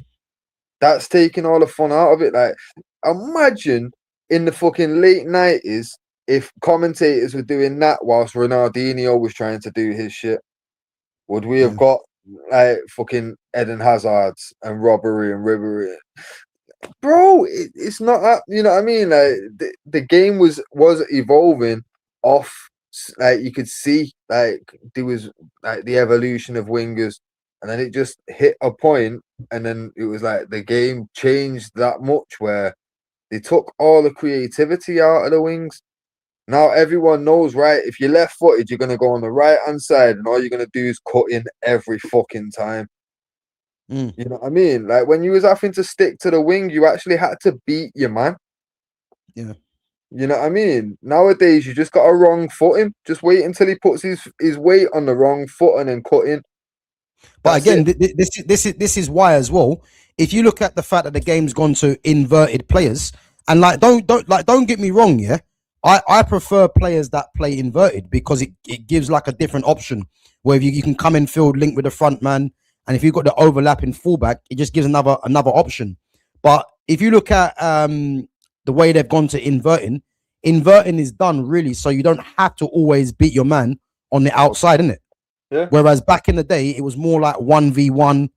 You know, you've literally got to go down the outside against your fullback. Yeah. You know, and every time it's you versus him, and you're expected to beat him. Nowadays, it's like doing the whole inverted thing. It's took that away from players because now they're not even capable of doing it unless they're literally a 2-footed player. They're not capable of doing it because they're playing on the wrong side to even try to take on the man. So they've literally just got to try and wait until they shift their weight onto the wrong foot, cut in, and then they're gone. You know what I mean? It's for me that's devolving. You know what I mean? Like that's not an evolution of anything. That's it's taking it all back to fucking like square one again. You know what I mean? Where we were seeing people like bro, the amount of tricks that we was trying to pull off in the school ground in the 90s. I don't know many. Bro, I've got 2 sons. They've always had a football around. You know what I mean? The tricks aren't a thing that they're asked about. The most that they care about is how many kick-ups they can do. That's it. No one's out there trying to do an around the world. You know what I mean? Like, bro, it's gone. No one's out there trying to do what it is though, yeah? This is the thing though as well, yeah, because you mentioned the thing about Turkey, yeah, and this is where the game has gone wrong because the fact that you're getting, you know, commentators or whoever saying what Turkey was doing was, I can't remember the whole like conversation. Unsportsmanlike, basically, is what they were trying to say. That is another sign, yeah, of them trying to take out the individuality from the player. Because again, if you're a talent like Cherky, them kind of things are normal. And Cherky's response was sick, you know what I mean? Because I can't remember word for word what he said, but he more or less was saying like he'll do it again, and it's part of the game, which it is, isn't it? But the fact that there was talk about what he done there, it's another sign of how football's become very robotic, you know. And just get onto this comment as well. It says it doesn't get you out your seat. That just means you're chasing moments, not understanding the game. Control patterns and dominance might not always be chaotic. Again, like, it's not about chasing moments, yeah, because we're specifically talking about the game, the way the game's gone in terms of the players. These control patterns and dominance, yeah, as you said, the game's evolved in that sense, but that doesn't mean that players from the past, you know, are not as good as players now. Players from the past are better. They are. That's part of what I'm saying. Like, I'm not saying that it's the moments in the game that constantly got you out of your chair. That happened anyway, but it was a case of when Ronaldinho got the ball, you fucking sat forward and watched what that man did next. You know what I mean? When certain players, Dennis Bergkamp got the ball, you sat the fuck up and said, what the fuck's he going to do with that now? You know what I mean? Like, that's the difference. Now, there isn't many of them players where when they get the ball, I'm sitting forward to see what they do, because I'm pretty much know what they're going to do. If it's a winger, they're going to fucking run forward a little bit and then they're going to cut on the inside and fucking either play the ball off or they're going to take a shot from outside the box. Like fucking 8 out of 10 of them do every time. Yeah. For me, I'm not interested in seeing that same robotic fucking pattern bullshit. Like, nah, like give me something where the man's gonna pick up the ball and just move, just freely flow however the fuck he wants. Like that's why I was liking watching the PSG Bayern match, because like watching fucking Diaz, my mom was just getting about wherever he wanted to. At times, like you couldn't even tell. Like if you just locked in for like a minute at a time, you wouldn't even know what position he was playing. Yeah. You know what I mean? Because he was just taking the game by its neck. And that's what I like about football. I liked about football. Nowadays, it doesn't happen. Back in the day. No, bro, you're right, man. You're right. Because even if you look at football now, yeah, like if you look at the best players, like in my opinion, in terms of the attackers, yeah, Kvaratskhelia, Lamine Yamal, Michael Olise, Ryan Cherky. I think those off the top of my head in terms of attackers, yeah. What do these guys all have in common? These guys are all individuals. You know what I mean? And that's what I remember of the game. Football was littered with players like that. You know, the Ronaldinhos of this world. But football now is very... They're individuals in today's game, yeah. But bear in mind, like these men don't even get to like the ultimate freedom, like the freedom that Ronaldinho had on a pitch, for example, or Rivaldo had.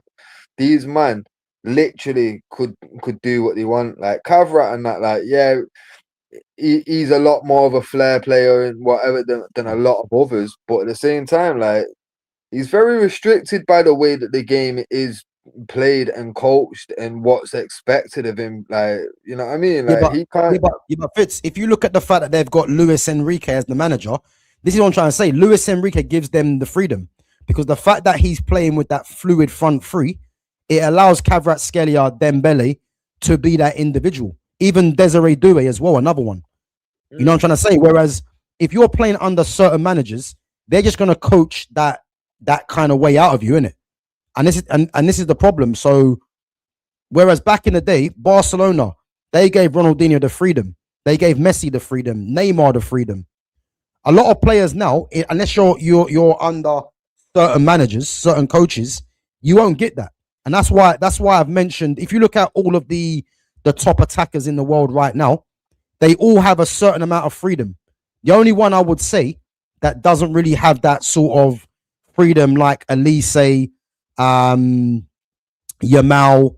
Kvaratskhelia, and players like that, is probably Ryan Cherky. And that's because Ryan Cherky is playing under Pep. And as we know with Pep likes to control a lot of things, you know what I mean? So He'll take a player Yeah, man. like Grealish and make him what he did at Yeah, City. You know what I mean? bro, Like, Jack Grealish is one of the best players in the league. One of the best players in the league. But people won't think that because he hasn't really.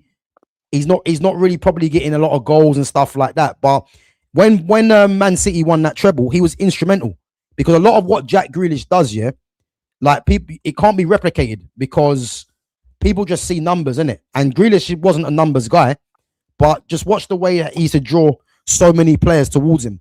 And again, that is because he's an individual, and Pep gave him that freedom. But then, as we know, innit, like Pep takes that away from people at times as well, which is for me the one annoyance that he has. The only one he's given freedom to is Messi for obvious reasons, isn't it? So yeah. But that's the thing. When people look at it, like anyone that thinks that the game has evolved and got better, look at all the number 10s that are out there now, and then just look at the 10s that we had in the Prem through the 90s when you've got players like Di Canio, fucking Zola, Bergkamp, Cantona. Like, it's insane. The quality is no longer there, and number 10 is the best place to gauge the quality, really, because everyone watches football more for the attacking than anything else. Arsenal fans might beg to differ this year, but normally we watch football because we want to see attacking, yeah. And realistically, the number 10 is the best gauge of that because that's normally the most creative player on the field, and that'll tell you how the game's going, innit? And when you watch the 10s just disappear, it's not the one, man. It's not the one. No, listen, I 100% agree, man. And even if you look at a prime example, as you mentioned, number 10s, yeah, you only have to look at the number 10s that they're calling number 10s, and that will just tell you how much football's dropped off. Because I've said this so many times, yeah. Have a look at what number 10s that are actually number 10s in the Premier League. Bruno Fernandes, they call a number 10. He's not a number 10, by the way. He's a number 8, and he's playing as a support striker. Morgan Gibbs-White is playing as a 10. Dewsbury Hall, Smith Rowe, and then you got Cole Palmer. As we know, Cole Palmer is better from the right-hand side. They're the only ones that predominantly play as a number 10. But look at the number 10s of the past. This is what I always say, innit? There ain't no real bro. There's nothing like that no more. Even the Mesut Ozils, there's no Ozil right now. I think the closest number 10 to a Mesut Ozil, you're probably looking at someone like Leonard Cole. He's the only one, because a lot of the number 10s now play out wide. Lamine Yamal's a number 10 playing out wide. So is Michael Olise. You know what I mean? These players are number 10s, but from a wide position. This is how football's gone now. And you're getting more athletes playing in that position, which is what's killed football as well. And this is why I'm critical of someone like Bruno Fernandes, because the number 10s that I grew up on, giving the ball away was never acceptable. But for him, it seems to be, because he gets numbers. You can't tell me the game's got better, because giving the ball away is a crime, and he does that consistently. If you guys remember the stream that I done, the numbers, he loses the ball more than any of the other number 10s, but yet people seem to think that's okay, innit? Just going to this question here, yeah, or this comment, should I say? Modern football is different. It's about control, precision, and patterns. Teams dominate games, manipulate space, and suffocate opponents. It's not less quality, it's higher level thinking. No, it's not. It's bollocks. That's what it is. Yeah. It's just bollocks. Like, big up to yourself, yeah. But you see, all this is just doing too much. The facts are, yeah, if you want to say football has evolved, I hear it, yeah, because with all the technology that's in play, it should evolve. But the players that are now, there's only a handful of players, I would say, of real quality that could play in the era of those 90s. It's only a handful of players. You know what I'm trying to say? I think all this stuff about patterns, this, patterns, that, it's just doing too much. And the day, if you've got the best players, yeah, they'll just figure it out. A lot of these modern day coaches, yeah, they're just doing too much. This is why I don't rate Mourinho like that, yeah. But there's a reason why Real Madrid bought Mourinho back. He's a man manager, and he'll just get them over the line eventually. Yeah, the Ancelottis of this world. These guys are still the best managers. You know, these Ruben Amorims that think that they can come in and complicate things and do too much. These guys are just doing way too much, man, and it's killing football. Because if you've got like a talent, you know, the last thing I want to see is them being stifled. And unfortunately, this era of football, too much talent gets stifled for box runners, you know, and there's too many of them. There's too many of these, you know, pace and power up and down the pitch players that are getting more credit than they should be. It's a fact. You know what I'm trying to say? So again, all this other stuff, man, it's just doing too much, man. It's just doing way too much.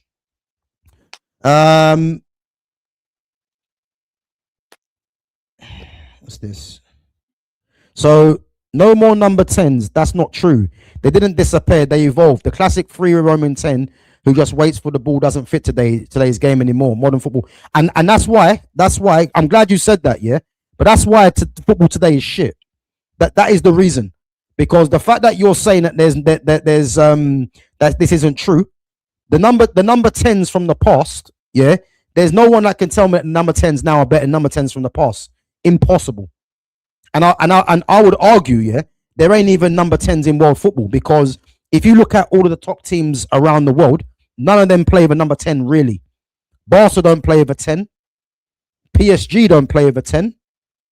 Bayern Munich play Musiala there. Again, he's a youngster. Leonard Cole, the same thing. You know, Man City play Cherky in the 10 and Foden when he comes on. Liverpool don't play with a 10. Man United play Bruno Fernandes, who ain't a traditional number 10 anyway. So, yeah, what are we doing there? The majority of the teams don't play with a number 10. And if you want to say the game's evolved to have a roaming number 10, that's why football's shit. Because the Ronaldinhos of this world, yeah, the Zidanes, the Tottis, the Del Pieros, Pablo Aymars, Riquelmes, Bergkamps, Paolo Di Canio, Benito Carboni. Those are real number 10s. So I don't want to hear anyone tell me about modern day pressing and stuff like that. The facts are the game's got worse. It's just that simple, isn't it? It's just that simple. Yeah, come on, man. Roberto Donatoni.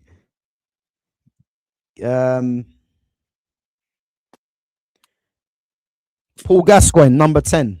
Exactly. Paul Gascoigne. But again, this sort of thing can go on for ages, isn't it? Because at the end of the day, man, yeah, people are gonna see it different ways, isn't it? And it is what it is. Let's go on to I mean, I'm hearing people say about the England squad. The England squad hasn't been announced. Has anyone got the England squad?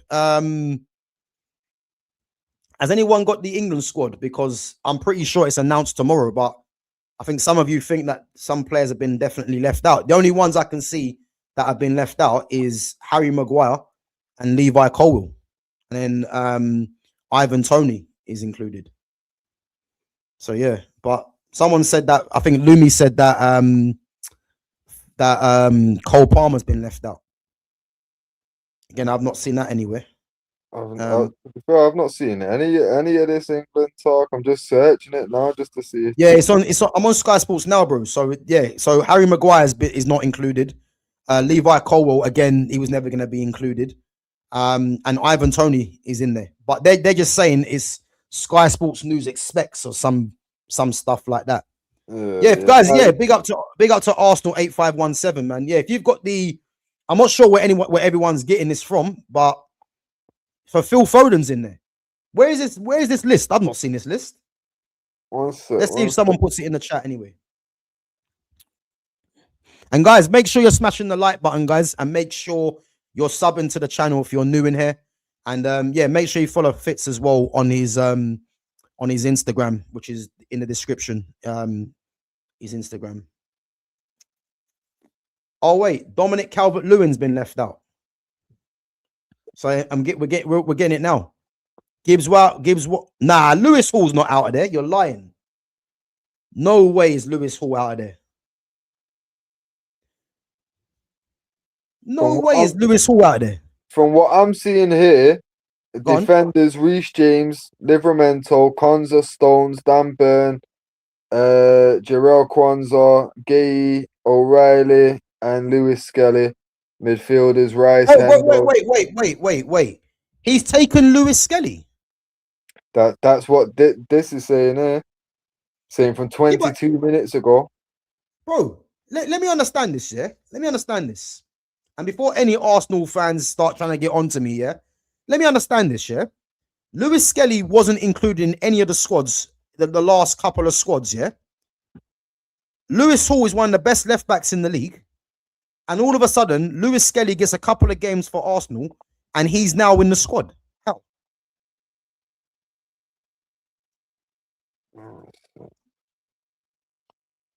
Guys, if anyone can drop the whole squad in the chat, man, drop it in. Because I need to have a look at this. Bro, it looks like Foden and Cole Palmer are not included. And wait, so let's see this. So, bro, yeah, Foden, Palmer, Maguire, Shaw, Gibbs, White have all been left out. And what did I tell you? I told you Phil Foden weren't going to go. To be fair though, maybe this is one of them where it's like bits and pieces are leaking out now, like fucking who's not made the list, innit? Fucking. But someone said that Jude Bellingham's out as well. They said. Yeah, Cobby's in there, of course. Yeah, but you know what it is as well, Fitz. Now, yeah. You see Tuchel, yeah. The fact that, I mean, let's face it, Palmer and Foden haven't been great this season, yeah. But with international football, yeah, you need individual players, yeah. And the fact that he's taken Jude Bellingham and he's left out Cole Palmer and Foden, yeah, it's like you're not learning from your mistakes. Like, it doesn't make any sense because you need individual players.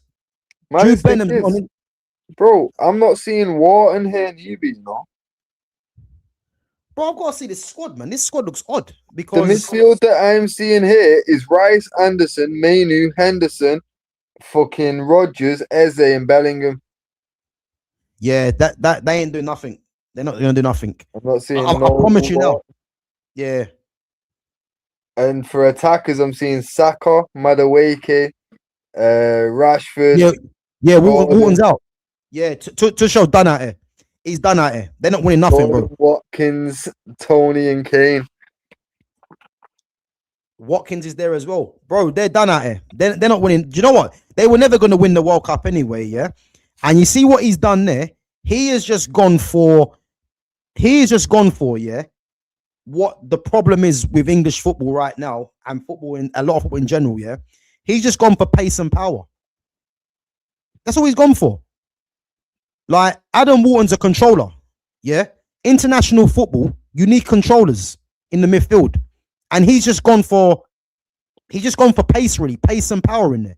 Obviously, don't get me wrong, Cobby's in there. You know, Elliot Anderson can do that as well. But Adam Wharton's one of them ones that he can dictate. And if you're trying to get back into a game, he'll be a perfect player to come on with his passing as well. But yeah, he brings Jordan Henderson because of his experience. See what I mean? Yeah. And do you just want to point out that I said in December that Cobby with half a season is on that plane? Yeah, 100, yeah. Yeah, and there we go. So as well. Rightfully so as well. But so Jed Spence is out as well. Yeah. Like I say, this team I'm seeing here. Go on. The team I'm seeing here is Pickford, Henderson, and Trafford as keepers. Yeah. Yeah. Defense of James, Kwanzaa, Konza, Stones, Gay, O'Reilly, Byrne, Lewis Skelly. Midfield, Rice, Anderson, Mainu, Henderson, Rodgers, Eze, Bellingham. Attack, Saka, Madueke, Rashford, Gordon, Watkins, Tony, Kane. Yeah, no, I think that's the team he's picked. Yeah, I'll have to be honest. That's not great. I'll be honest. That ain't great. So again, yeah. I remember, yeah, said that Phil Foden wasn't going to go, and I think Tuchel made it very obvious that Foden was never going because he was playing Foden as a false nine, which is basically letting everyone know that Foden's going to be second choice.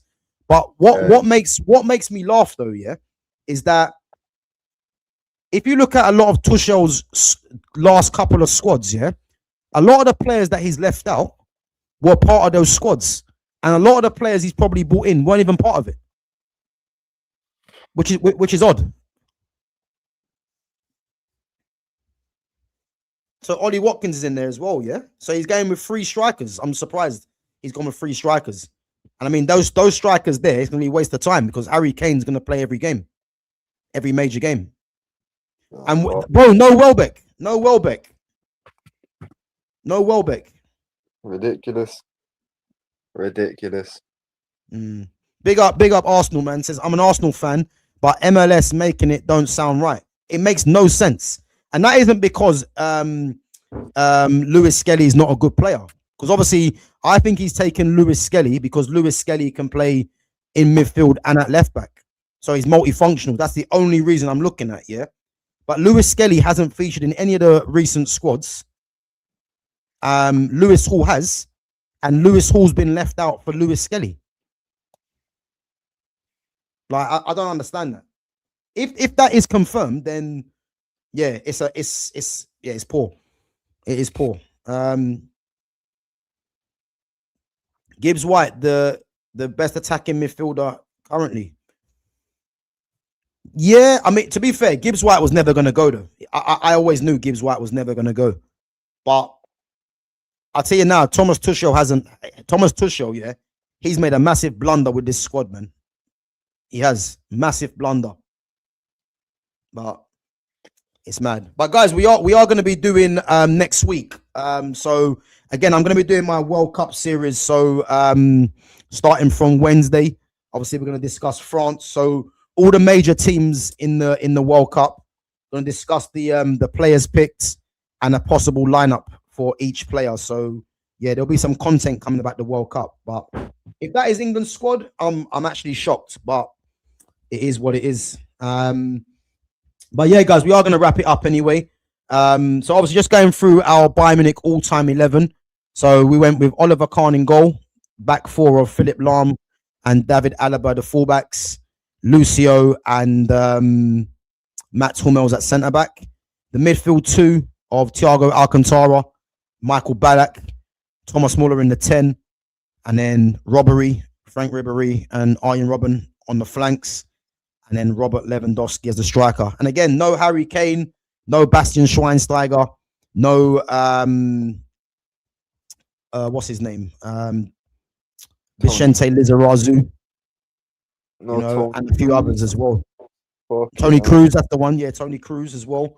So yeah, there were some big names left out, man. But again, we're happy with this team, and there's a lot of quality, man, in that Bayern that they've had over the years. And again, it was 2005 to the present day, so yeah, it was always going to be difficult, and some players being left out. But yeah, we're happy with this team, and yeah, man, it is what it is. And obviously, we're going to move on next week to Borussia Dortmund. So a certain Lewandowski might be figuring twice. You know what I mean? Where do you place this amongst the others so far? So, good question. You know what? I wouldn't say this is better than the Barcelona or the AC Milan. No. I think it's just. I think it might be. Yeah, I think it might just be behind. Nah, because I'm not sure. Because I think just behind, didn't we say Inter's just? Wait, what was it? Oh yeah, Inter. Yeah, with Adriano and Ibra in it. Yes. Yeah. Like so. But the only thing is, I'm not that confident with Inter's defense though. What about Juve? Was it you? Because I know one of them. It might have been Juve. You know that we said like it's the closest to Barca and fucking thingy, innit? Yeah. Well, I think Barca and Barca and AC. And the AC, I think, is the strongest we've done so far. And then I think just behind that, you're probably looking at Real Madrid, and Inter. Yeah. So I think the Bayern one. I think the Juve one might have been fucking. Juve. Yeah, because Juve, we had Cannavaro, we had fucking Pirlo, fucking. Did we not have Zidane in that? Nah, wait, nah. Zidane one made the cut. No, it was Del Piero. Del Piero and Ibra. Yeah, bro, that was dangerous. Still, it was. I think this can fit in. That Bayern team is probably just behind that one, probably. Yeah. Yeah, so I'd say this one probably fits in with Inter and Real in it, and then obviously just above that you've got Juve, and then above that you've got AC and Barca in it. Yeah. So yeah, it's, to be fair, one of the stronger teams, isn't it? Exactly. Yeah. No, I hear it, man. I hear it. But yeah, listen, this is why we enjoy doing this, man, because it's good to compare all these teams in it. But I think that Barcelona team that we done, yeah, that is going to take some beating. I'm telling you, bro. I think AC Milan for me. I think it's difficult, yeah, because AC definitely have a better defense. But attacking wise, bro, Kaká, Ronaldinho. I'm saying, I don't know, man. It's ridiculous. I don't know. It's difficult. It's difficult because I don't know whether Barca just slightly edge it.